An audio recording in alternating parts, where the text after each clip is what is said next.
While I play out the news of August, the horoscope of capitals at the new moon of September 2024. In theory, the horoscopes cast for capitals at the new moons indicate the trends to come for the nations in the following days until the next new moon. Science is about testing theories by observation, experimentation, and verification. So in this video, we're going to see about casting the horoscopes of 4 capitals at the new moon of the 3rd of September 2024, that's Greenwich Mean Time, and observe the trends to appear in the following days for the countries of those capitals. I have to clarify that I followed the Sidereal Sky, which at present is about 24 degrees different than Western astrology. Both sidereal and tropical astrologies are great sciences. In other words, when a planet is at 6 degrees of Aries in the sidereal sky, or the sky followed by Vedic astrologers, is entering Taurus in the tropical sky, the one followed by Western astrology. A test to see horoscopes for the new moons is to verify that the positions of the sun and the moon are very close to each other in conjunction. In fact, the planetary positions at a new moon is the same for any city or town on Earth, and only their local rising sign changes. This change in the rising sign makes the planets to appear in different houses, and therefore their influence affects the houses in question. The 4 horoscopes to be seen in this video are for the same local time of the new moon, but the date changes according to the time zone. Later on, at your suggestion, further capitals will be added. Washington, the 2nd of the 9th, 2024. The time is 21:55 on 9:55 p.m. London, the 3rd of the 9th this year, the time is 2:55 a.m. Paris, also the 3rd of the 9th, an hour later. New Delhi, the 3rd of the 9th, the time is 7:25 a.m. The charts are shown ahead, presented with the number of signs and abbreviations. 1 or AR for Aries, 2 TA Taurus, 3 GE Gemini, 4 CN Cancer, 5 LE Leo, 6 VI Virgo, 7 LI Libra, 8 SC Scorpio, 9 SG Sagittarius, 10 CP Capricorn, 11 AQ Aquarius, 12 PI or PS for Pisces. Sometimes when the signs are represented by symbols or abbreviations, the 12 numbers for the 12 houses are displayed, but in general the number of houses do not appear because students of astrology know that the 12 houses never change. And for example, we know that the 2nd house is always above inside the square format on the left, representing the right eye. When looking at a person's face, we see that his right eye is represented by the 2nd house and his left eye by the 12th. His right ear is represented by the 3rd house and 11th, the left ear. Right nostril, 4th house, and his left nostril, 10th house. The face is always the same, and the astrological houses too. From the graphic, we understand the 12 signs of the zodiac being presented in square format, and starting with Aries, we read anti-clockwise to see the 12 signs representing the 12 houses. Inside the square, we see the 12 houses from number 1 to 12. In yellow, there is the rising sign or ascendant, called Lagna in Sanskrit. The 12 houses' positions never change, but the rising sign can change.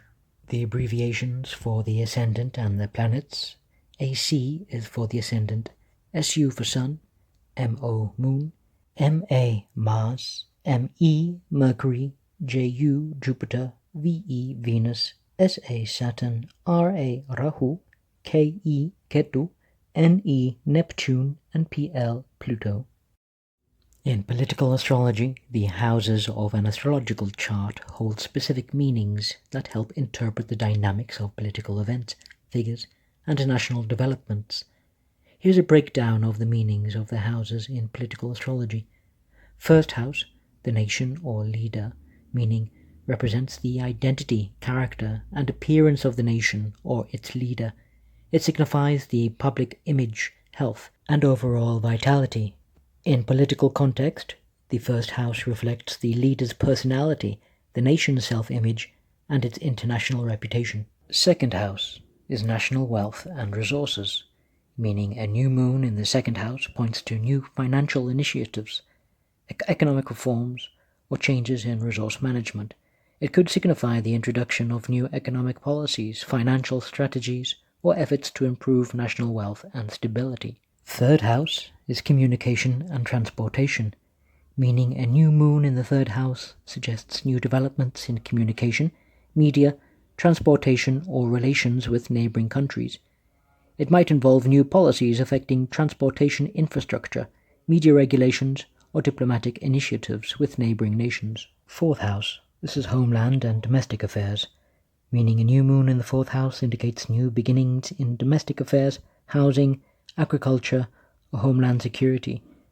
This can include new housing policies, agricultural reforms, or initiatives aimed at improving the general well-being and security of the populace. Fifth house, education, youth, and entertainment. A new moon in the fifth house brings new developments in education, youth policies, entertainment, and cultural affairs. It can signify new educational reforms, policies for the youth, or the launch of cultural or entertainment projects. Sixth house, public services and workforce. A new moon in the sixth house highlights new initiatives in public services, health, employment, and military matters. This can include new healthcare policies, employment programs, or changes within the military and public service sectors. Seventh house, international relations and treaties. A new moon in seventh house marks new beginnings in international relations, treaties, and partnerships. It can indicate the formation of new alliances, the signing of treaties, or significant diplomatic efforts to improve relations with other nations. Eighth house, national debt and crises. A new moon in the eighth house suggests new approaches to handling national debt, crises, taxation, and shared resources. It can signify financial reforms, crisis management strategies, or changes in tax policies. Ninth house, law, religion, and foreign affairs. Meaning a new moon in the ninth house brings new developments in legal matters, religious policies, higher education, and foreign affairs. It might involve new laws, educational reforms, religious initiatives, or international trade agreements. Tenth house, government and leadership.